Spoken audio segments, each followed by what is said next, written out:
Hey Brush Monkeys, welcome back. I am really excited for this little project because this is a palette cleanser after 2 months of working on Chaos Demons. This is unfortunately, and I know I keep saying this a lot, this is another project that's not going to end up on the website. This is a commission project from a friend of mine who she has a fairy persona that she does out at the Renaissance Festival, and see if I can get some light on that and get it up close. This is Acorn the fairy, and she got her figure made at Hero Forge, and I will put a link in the video description for that. But she has commissioned me to paint this girl up for her, and I have some reference pics and whatnot that I'll be working off of.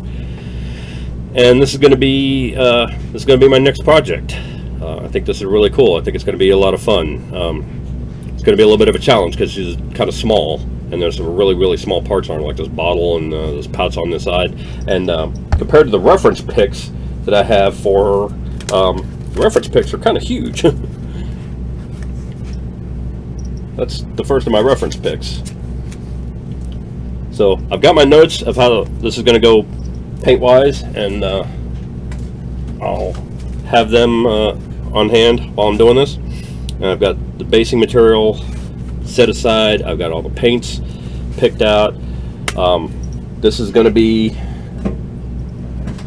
a lot of fun. Hopefully this will be a fairly long video getting this girl done. But first things first, since this is bare plastic, I'm going to zenithal prime her with the Badger Stynel Res primers. As those of you who have seen my past videos know how this works. So I'm going to go do that, and then I will come back and we'll start talking about some of the challenges about painting this. So I've got some interesting things to do with the wings and the skin and all that kind of thing. So I'm going to go ahead and go zenithal primer, and then we'll come back and take a look at what's next on the agenda. Alright, so as you can see, we've got Acorn all zenithal primed, and she's looking pretty good so far. For those of you that missed my video on zenithal priming, that's where you paint the entire figure black, so you get the shadows when you're looking at it from underneath, get the midtones of gray when you're looking at it in the middle, and then you get the highlights of white, which that's kind of washed out on these cameras, but it's white. Now we get to pick out the palette for her, and that's where things like the planning journal, the miniature managers that I've talked about before, and the color studies books like these come in handy, because I sat down with a friend and had her pick out the colors that she wanted, and I made notes on all of them.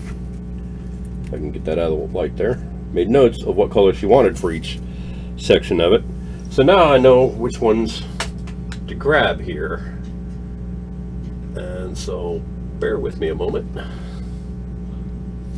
So I'm going to go ahead and pick out those paints and do some things like rinsing out my wash pots and changing my palette papers and all that business, and then we'll get down to the business of painting Acorn, because this is going to be some fun. Alright, so we'll be back in a bit. Alright, Brush Monkeys, so a couple minutes into this thing, I already ran into the first problem. These Hero Forge miniatures are really nice and made really well detailed. They are not the sturdiest plastic I've ever seen. And they're certainly not meant to be held in the Citadel paint handle, because the plastic it's made out of is quite a bit softer than Citadel's plastic. It's not quite as soft as like the Reaper Bones figures, but it is softer than Games Workshop, and so a couple of minutes of having it in the handle here, even on between these little smallest settings, and this base started to bow out a little bit. You can kind of see you can kind of see how it flexes just with finger pressure. So that was alarming. Fortunately, I caught it before I did any permanent damage to the figure and put her on a cork instead. So, but that's the only hiccup. As you can see, I went ahead and lined the wings. Well, maybe you can't see that on the camera, but I went ahead and lined the wings in purple. And now I was going to show you the next step, which is masking off this whole figure for the sake of painting. And I've got some Tamiya masking tape here, mostly what I use for masking this kind of thing. And I've also got one of these bags that the Asset Drop test tiles came in. Normally I use a rubber glove for this, but the rubber gloves I use are these Venom Steel black disposable nitrile gloves. They're really thick, rip resistant industrial gloves. These things are fantastic, but for a box of 100 is about 26 bucks. I'm not going to spend the glove masking off this figure when I can do it with a plastic bag. So I laid it out here to show you how I'm going to do this. Because I want to leave a little gap right there for the middle of the back, I just need a slit here and a slit here for the wings. I'm just going to cut it fairly close to the edge here, and I'm going to cut a slit long enough for the full length of the wings, just like that. And hopefully that will have gone through both sides. Yep, it did. Awesome. And now I can put the fairy in there. Let's do this in a way that makes at least a little bit of sense, because that was retarded. Right. And the goal is to get one of the wings through one of these slits, and the other wing through the other slit. It's going to take a little bit of maneuvering. There we go. Alright, so there you go. And you can see I've got the plastic down the middle of the back there. That's perfect. That's exactly what I'm looking for. Go ahead and seal that up, and really what I'm looking to do with the tape then is just tape right around the insides of the wings where the plastic meets the figure itself, just to kind of close that gap up a little bit. Yeah. The Tamiya tape is fantastic. The tape dispenser, yeah, not so much. It's kind of a pain, and it won't stay together, and doesn't cut tape at all. So there's that fun.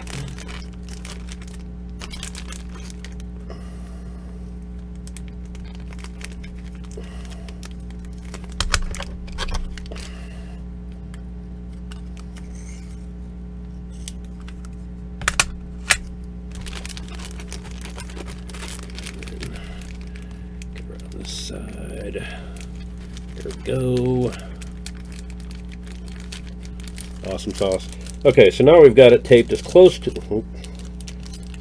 tried to have it taped as close to the actual fairy as humanly possible. Tuck that tape in a little bit. There we go. And now, theoretically speaking, I can paint the, I can airbrush the wings without getting any back spray on the rest of the figure and ruining the zenithal priming that I did on that figure. So what I'm going to do here is gather all this up, get it close to the figure as I can there, and wrap this bit of tape around it, just like that. There we go.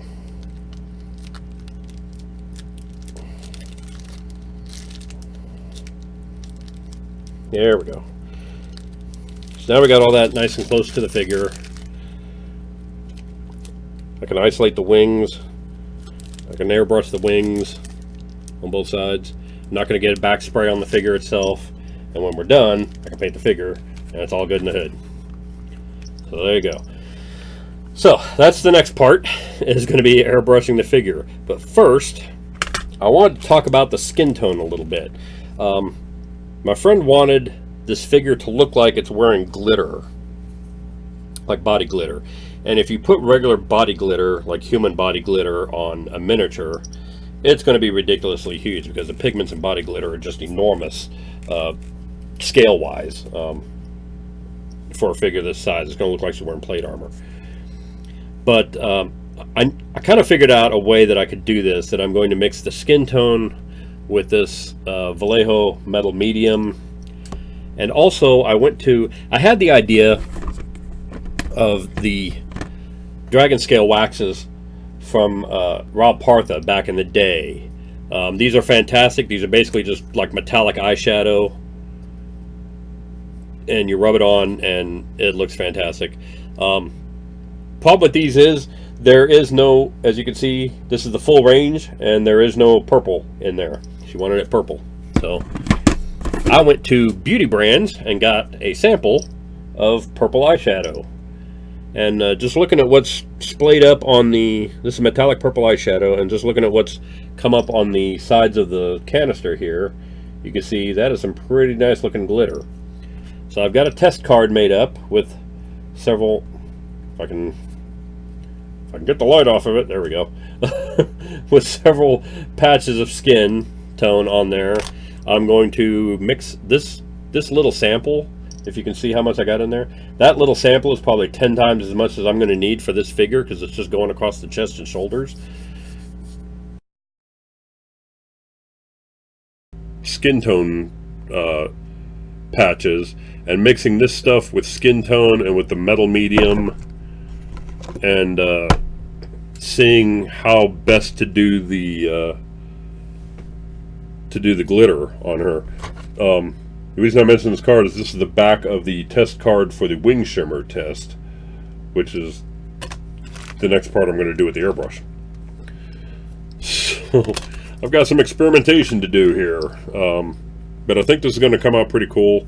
So yeah, if you need something like that, I plan on doing a future show on the Rob Partha Dragon Scale waxes versus metallic eyeshadows nowadays, both a cost analysis and how they work kind of thing. And hopefully I won't get too many weird looks from the girls working at the Beauty Brands for coming in and asking to do all that. But anyway, that's the next step, is airbrushing the wings. So I'm going to go ahead and shut this off and go do that. This is going to be several layers because the wing shimmer test, let me get out the card for it. This is why I take notes. This is why everything's on notes here. The wing shimmer test involves a layer of green glaze, a layer of blue glaze, a layer of purple glaze, and a layer of gold glaze. And each one of those has to be airbrushed separately. So that is going to be a couple of days work at least, or at least a couple of hours of work, depending on whether I'm working on it all day or not. Alright, brush monkeys, I figured I'd better do an update before I get carried away and finish this thing. I was doing things a little bit differently on Acorn here than on most miniatures I do, where I do all the base coats and then I do the shade washes and then I do all the highlights. This time I was working in sections and did the wings first, which you can see. If I can get them a little closer to the camera, you can kind of see the wing shimmer on there, the wing test, and it's a little more gold than I had originally planned, because that's how she wanted it. And I did the skin, I did the base coat, shade wash, highlight, did I don't know if it looks a little muddy on this camera, but you can see the purple body glitter on the upper arms and the chest, a little bit on the face, and did all the purples. Now I'm working on, just started in on the browns for the hat and the leather parts. But I've been making some really good progress on her. I think she's looking fantastic so far. I actually managed to detail the eye and the lips. Hopefully that eye, she doesn't look too surprised. It's kind of a prominently sculpted eyeball that kind of sticks out there. But yeah, it's looking pretty good. Like I said, normally I do updates between each step, but in this case I've been doing each section by itself. So I did the wings first, and then I did the skin, and then I did the purples, and I just put the orange on just a little while ago, and I'll probably do another coat before I shade wash it and then highlight it. And like I said, I just started in on the browns and figured I probably better do an update before I mess around and finish her. And then I've got this cube here that I've stained that's going to be a display base for her. So she's going to sit on top of that like that, and it's going to be really nice. I'm going to do some designs on this too, so some of this video will involve the freehand designs that I paint on this cube. But for right now, I'm going to go ahead and turn this off and get back to work. All right, bye. All right, I'm making a lot of headway on Acorn here. This is almost one of those projects that I'm kind of, because I'm excited about it, I tend to forget that I need to shoot video. And so I tend to just get a lot of stuff done in between shots, and then I'm like, oh yeah, I gotta shoot a video for that. So I've got some home mixed orange paint here that I'm trying to, hey, there it is. I was trying to shake until the agitator ball started moving. And then I'm going to highlight her dress here, her skirt.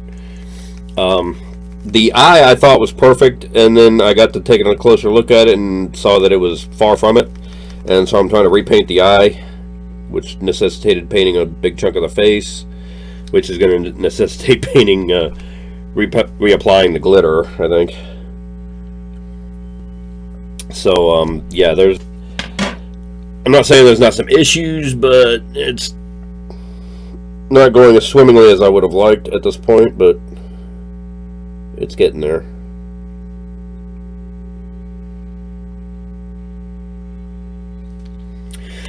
So, like I said, I'm going to go ahead and do that. As you can see, I've got the base painted, I got the leaves painted. I'm going to put this foam flock on it, which hopefully won't completely overwhelm those leaves. I'm going to dry brush the leaves first. I'm going to dry brush her hair, kind of a lighter,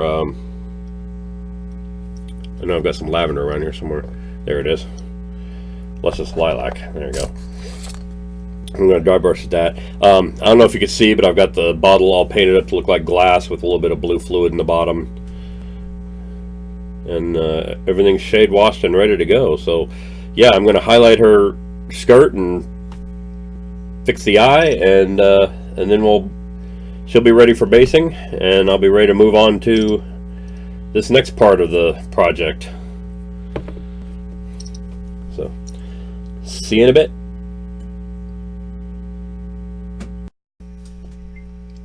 Alright, so I'm back, and as usual, I've gotten a lot more done than I actually intended to do in between shots.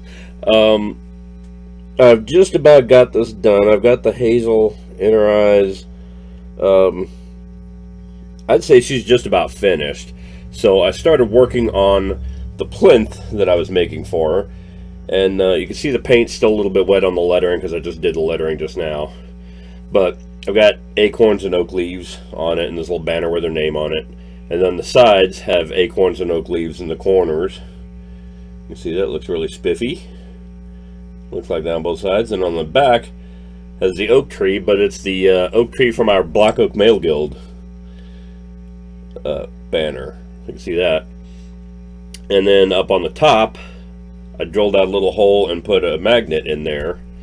And so I'm going to put a magnet on the bottom of Acorn's base to make it so that she doesn't game with it now, but if she wants to take it off and game with it at a future time, she can.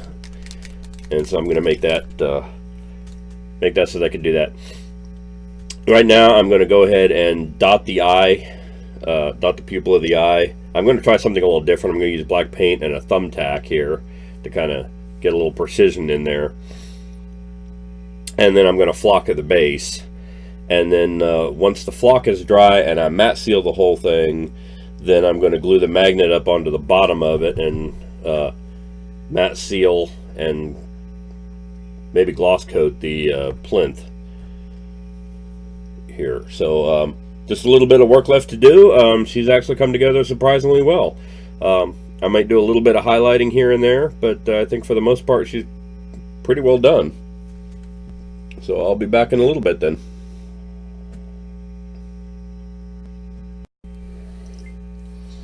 Okay, so I've got Acorn's base all flocked, and it looks pretty good. I think the foam flock blends in nicely with the leaves that were already there. It has kind of buried the leaves a little bit. And then the base, of course, is the base. I don't want the magnet on the top of the base to get swamped with varnish and become unusable. So I'm going to take a little piece of tape here, tape off the top of the magnet,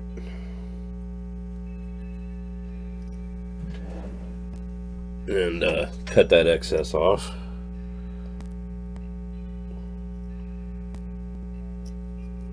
Your new blade.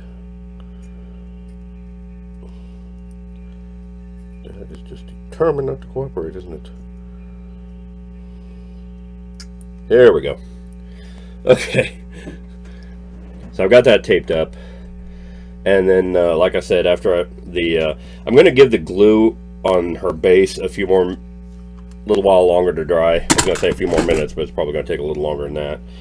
Give that about an hour to dry. And then I'm going to hit it with the tester's paint, the tester's lacquer here, instead of the army painter. And the reason why is because I tend to use the testers a lot for characters. The testers it's not so much matte, it's more of a satin sheen, so I think it won't mess up the glitter on there or the shine on her wings as much as the army painter anti-shine will. In addition, I've got my gloss varnish out to go over things like her eyes, her lips, the wings, the glass bottle, things like that you want to be a little bit more shiny.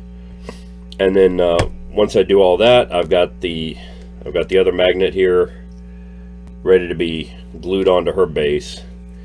So I will do that as well. And then I'm going to call this girl done. This has been a fun little project to work on. Fun little, like I said, it's a palette cleanser after 2 months of painting demons. So this has been nice. And I think she's really going to like it when it's done. So yeah, I'm going to go ahead and take a break now and let that glue dry, and then matte seal it, glue the magnet on and everything, and the next time you see Acorn, she will be completely finished. Alright, see you soon.